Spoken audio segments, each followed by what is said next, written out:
السلام علیکم ورحمۃ اللہ وبرکاتہ۔ آج ہم ان اعمال کو اور ان افعال کو سمجھیں گے کہ روزے کے دوران ان اعمال کو انجام دینے سے روزہ فاسد نہیں ہوتا۔ اس لیے بہت سارے امور ایسے ہیں کہ آدمی کو پتہ ہی نہیں ہوتا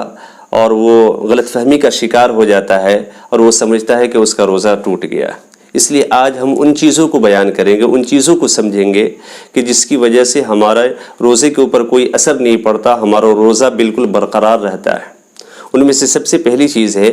کہ اگر کوئی عورت ہے اور اس کا شوہر بد مزاج ہے،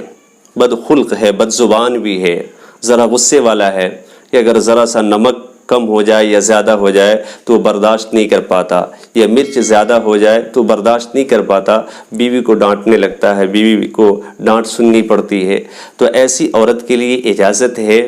کہ وہ کھانے کے نمک اور مرچ کو زبان کے اگلے حصے پر رکھ کر کے وہ ٹیسٹ کر سکتی ہے اور پھر اس کے بعد اس کو تھوک دے۔ اتنی اجازت ہے۔ اگر وہ اس طریقے سے کرتی ہے تو اس عورت کے روزے کے اوپر کوئی اثر نہیں پڑے گا، اس کا روزہ بالکل برقرار رہے گا۔ اسی طریقے سے روزے کے دوران بال کاٹنا یا ناخن کاٹنا، سر کا بال ہو، مونچھ ہو، یا بغل کا بال ہو، یا زیر ناف کا بال ہو، جسم کے کسی بھی حصے کا بال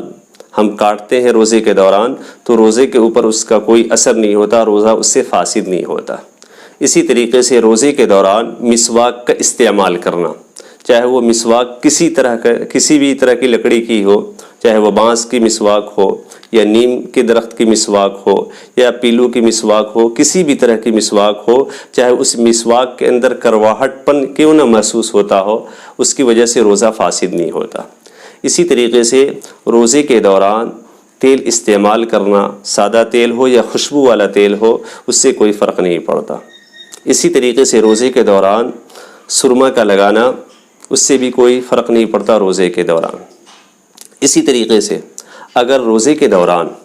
اگر کسی شخص کو بلا ارادہ الٹی ہو جائے، قے ہو جائے، تو بلا ارادہ کے قے ہو جانے سے روزہ فاسد نہیں ہوتا، روزہ برقرار رہتا۔ اسی طریقے سے روزے کے دوران اگر کوئی شخص بھولے سے اسے روزہ یاد نہیں ہے اور اس نے کھا لیا، اس نے پی لیا، اگرچہ وہ پیٹ بھر کر کے کھا لیا اور بھر چھک جو ہے پانی پی لیا اور اسے روزہ یاد نہیں ہے، تو چاہے وہ کتنا بھی کھا لے، کتنا بھی پی لے، اس سے روزہ اس کا فاسد نہیں ہوتا۔ اسی طریقے سے اگر روزے کے دوران کسی کی طبیعت خراب ہو جائے